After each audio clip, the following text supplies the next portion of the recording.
తల్లిదండ్రులు ఇద్దరు కూడా తమ ప్రేమను పెంచి పెద్ద చేస్తారు.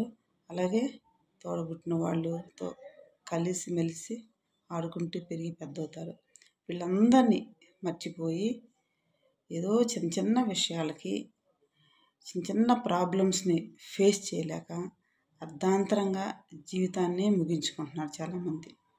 తల్లిదండ్రులు ఒక మాట అంటే ఏమవుతుంది? కానీ పెంచి ప్రేమను పంచి అన్నీ కావలసినవి అన్నీ సమకూర్చిన తల్లిదండ్రులు ఒక మాట అనకూడదా? దానికి బాధపడాలా? బాధపడి దానికి డెసిషన్ తీసుకోవాలా? అలాగే టీనేజ్ వాళ్ళు చదువుకుంటుంటారు, మార్క్స్ కొంచెం తగ్గినాయి అని రాంగ్ డెసిషన్ తీసుకుంటుంటారు, లైఫ్నే ముగించుకోవాలని చూస్తుంటారు. ఈ ఎగ్జామ్లో కాకపోతే నెక్స్ట్ ఎగ్జామ్లో మార్క్స్ వస్తాయి. ఏమవుతుంది?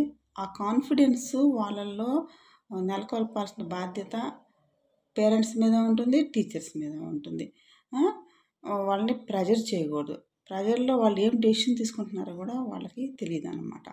సో అలా ప్రెజర్కి తట్టుకునే విధంగా, సమస్యలకి తట్టుకునే విధంగా చిన్నప్పటి నుంచే వాళ్ళు మోటివేట్ చేస్తూ పెంచాలి. అప్పుడు తర్వాత కడుపు కోత భరించాల్సిన అగత్యము పేరెంట్స్కి పట్టదనమాట.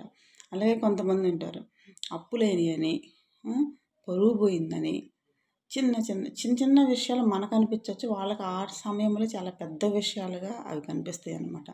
ఏం అప్పులైతే కష్టపడి తీర్చుకోండి, సమాధానం చెప్పుకోగలిగే స్ట్రాంగ్నెస్ని డెవలప్ చేసుకోవాలి. ఏం చంపేసేరుగా, దానికి ఒక సొల్యూషన్ ఉంటుంది. ఒక ఆర్డర్లో వెళ్ళి చిన్నగా తీర్చుకోండి, ఏం కాదు. కాఫీ డే ఓనరు సిద్ధార్థ్ గారు 1000 కోట్ల ఆస్తులు ఉన్నాయి.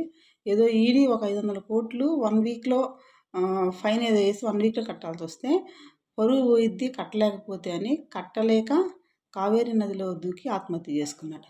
ఆయనకి నియర్లీ 3000 ఎకరాస్ టీ ఎస్టేట్స్ ఉన్నాయి, ఇంకా స్థిరాస్తులు చాలా ఉన్నాయి. ఏ ఒక్కటి కొంచెం అమ్మినా కానీ అదంతా 1% కూడా ఉండదు ఆయనకున్న ఆస్తులు, ఆ అప్పు. కానీ అది ఫేస్ చేయలేక అంత నేమ్ తెచ్చుకొని కాఫీ డే స్టాల్స్ పెట్టి అవి అంత నేమ్ తెచ్చుకున్న ఆయన 1 డేలో ఆ డెసిషన్ తీసుకుని చనిపోయారు. తర్వాత వాళ్ళ వైఫ్ మాలవిక గారు దాన్ని టేక్ ఓవర్ చేసుకున్నారు. ఆమె హ్యాండ్ ఓవర్లోకి వెళ్ళాక చిన్నగా చాలా వరకు 70-80% అప్పులు తెచ్చేసి బ్రహ్మాండంగా రన్ చేస్తున్నారు బిజినెస్. అంటే ఆ స్ట్రాంగ్నెస్ అంత పెద్ద పొజిషన్లో ఉన్న ఆయనకి కూడా లేకుండా పోయింది. ఆయనకి వెనకాల స్థిరాస్తులు చాలా ఉన్నాయి, కాకపోతే పరువు పోయిద్ది కట్టలేకపోతే బిజినెస్ వరల్డ్లో అనేటువంటి ఫీలింగ్ అనమాట.